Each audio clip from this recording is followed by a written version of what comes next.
Fishy, fishy, fishy!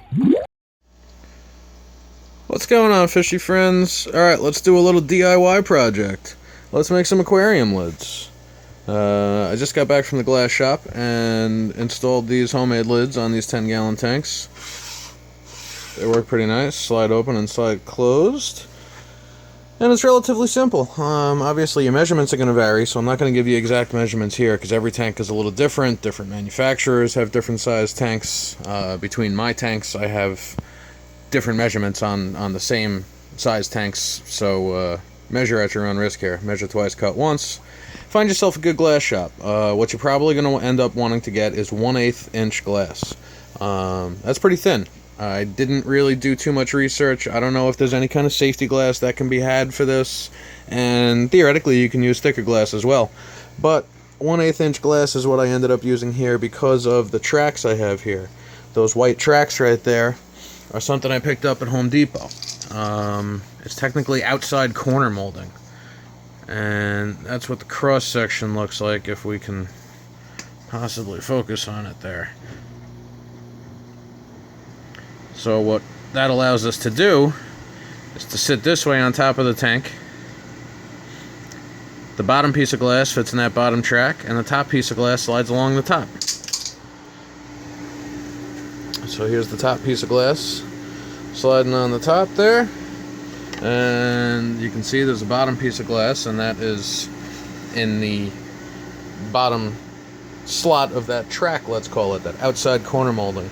I'll see if I can get a good shot of a part number or a barcode or something on here, and I'll try to post a link in the description below on where to get this, or at least what it's actually called in Home Depot. And I'm sure other stores sell it as well. Might be called something slightly different. Let's see. There it is. So I got a bunch more of that to do the rest of the tanks. And then also what I have are these handles. I picked up these on, I don't know, Amazon. Excuse me.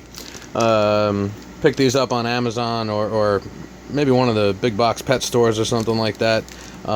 These are self-adhesive handles for tank lids, and it allows you to slide that top one open and closed.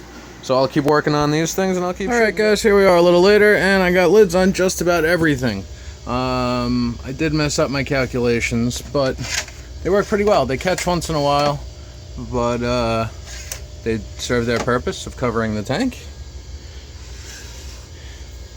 And it's nice to be able to get, specifically down here on these 10-gallon tanks, it's nice to be able to get hoods or lids that open in this direction here, looking at the narrow end of the tank, and also looking at the wide end of the tank up here, I'm able to get a lid that goes in that direction. Typically, most of the ones I see pre-made by the aquarium manufacturers only work in this configuration up here, and I guess they don't really expect you to put in a tank to display on its end the way these 10-gallon tanks are. So they all work pretty nice. Some miscalculations that I had were over here.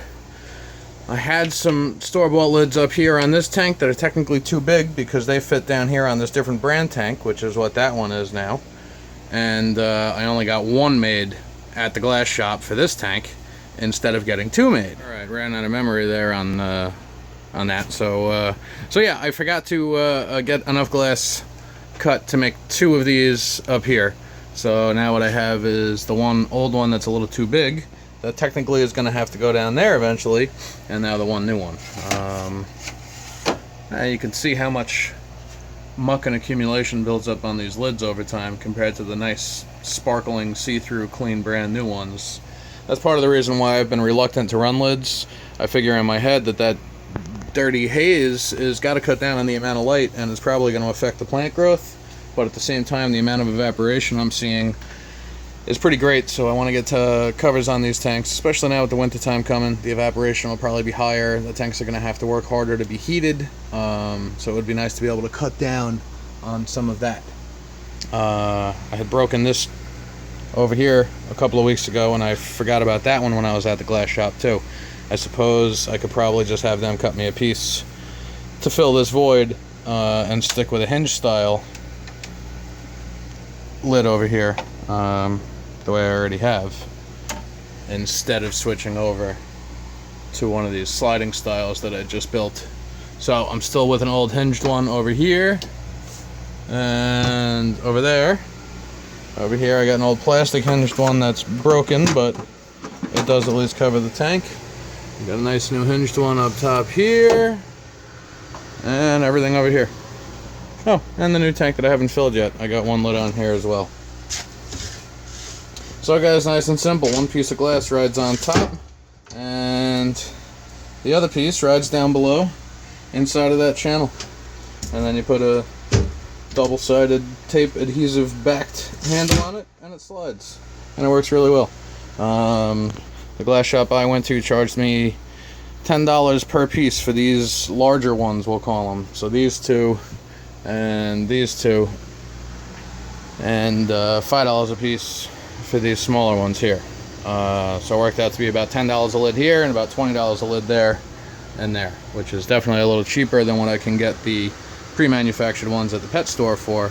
Even the best prices I can find online were a lot higher than going out and buying this glass like this.